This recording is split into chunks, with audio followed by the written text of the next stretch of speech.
In documenting violations and gathering information, the Commission has met with victims and survivors of gross human rights violations arising from the ongoing violence and conflict, many of whom are deeply traumatized by their recent experiences. Yesterday, we traveled to Pibo and to Bo, and we noted an increase in the proliferation of abductions. Now, while abductions are not a new phenomenon in South Sudan, the increase and the impact on women and children is deeply troubling. Abductions have resulted in male members of families being killed, women and children taken as forced wives and sexual slaves, with some of them even being trafficked. These atrocities are carried out by armed groups and also members of the armed forces. And authorities have told us that they lack the resources to deal with the issue conclusively. The Commission documented the testimonies of many women abducted, and where releases have been accompanied by the payment of ransoms to abductors following the intervention of the authorities. Women spoke about being auctioned off with their children as if they were slaves and sold on to different individuals. The Commission interviewed children and family members who have been separated and who are also being held hostage. And families spoke about, particularly women, about their pain in not being able to escape with their children, and where the whereabouts of family members remained a challenge in having them returned. Now, perpetrators of these abductions need to be held accountable, given that the demand and payment of ransoms constitutes corruption and criminal collusion, and the abductions themselves amount to a serious international crime. But the payment of ransoms also provides perpetrators with an incentive to continue abductions, and that deepens impunity in the country. Tackling sexual and gender-based violence in South Sudan and addressing human rights violations requires addressing impunity. If not, it simply encourages perpetrators to believe that they can actually get away with it. The Commission has also engaged with the United Nations country team, the humanitarians, with UNMISS, and the revitalized Joint Monitoring and Evaluation Commission. We've also held meetings with African Union member states and diplomats from the Troika, and today we meet the European Union.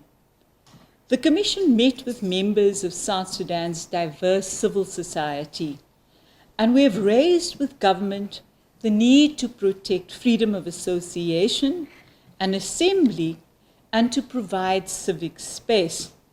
We also called upon the government to ensure that the media can operate free from censorship and intimidation. And we stressed that the opening of civic space is critical and important for democratic processes, including the upcoming electoral process, constitution making, and finalizing the transitional justice processes. We also raised the issue of pre-trial detention and the rendition of individuals from across South Sudan's border.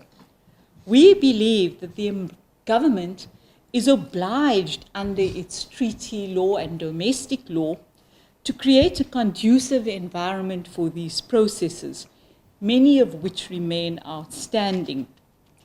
In this context, security is critical, as are freedom of expression and assembly, and the voices of civil society and the media and many political voices need to be heard. But security requires that the unification of the armed forces and their deployment be completed.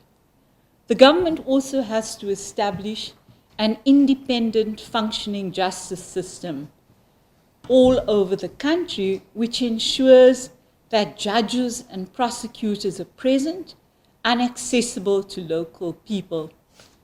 The government must demonstrate political will and recommit to the 2021 Action Plan for the Armed Forces on addressing conflict-related sexual violence.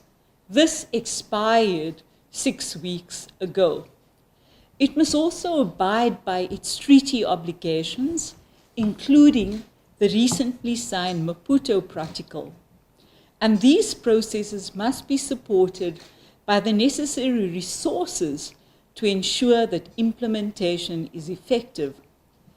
In our work, we've also noted that the subnational conflicts recur and persist across the country, and large numbers of killings, rapes, and massacres of civilians are going unchecked. And that further demonstrates that if impunity is not addressed, these violations will persist. During our discussions, serious concerns were raised with us about key provisions in the revitalized agreement, which will need to be implemented before the December 2024 elections. The revitalized agreement, in our view, is a pathway to sustainable peace to which signatories have committed themselves to. It is about addressing issues of governance, addressing impunity, and building accountability, laying the foundations for sustainable peace. But core aspects of the agreement have yet to be implemented. And as said before, this includes the unification of forces, the development of a permanent constitution, the establishment of the 3 justice institutions, or transitional justice institutions, all of which are intended to build new systems of governance and public institutions.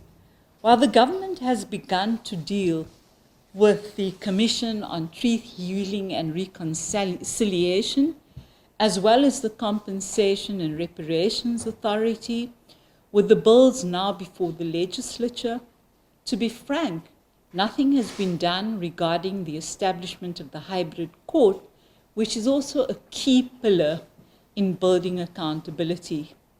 Impunity is rife in South Sudan and requires that it be addressed. If we are to ensure non-recurrence of the violence and conflict, as we have seen in South Sudan's past history, South Sudan is at a crucial point in its history and has the opportunity to build a new country in which all its citizens are able to enjoy their rights, irrespective of ethnic, religious, political, and gender differences. The government should, at all levels, be able to work for all. But this requires that the critical issue of security be addressed, and that the requisite institutions in terms of the revitalized peace agreement have to be put in place to ensure that there is no risk following elections that the country may return to conflict like in 2013 and 2015. So thank you.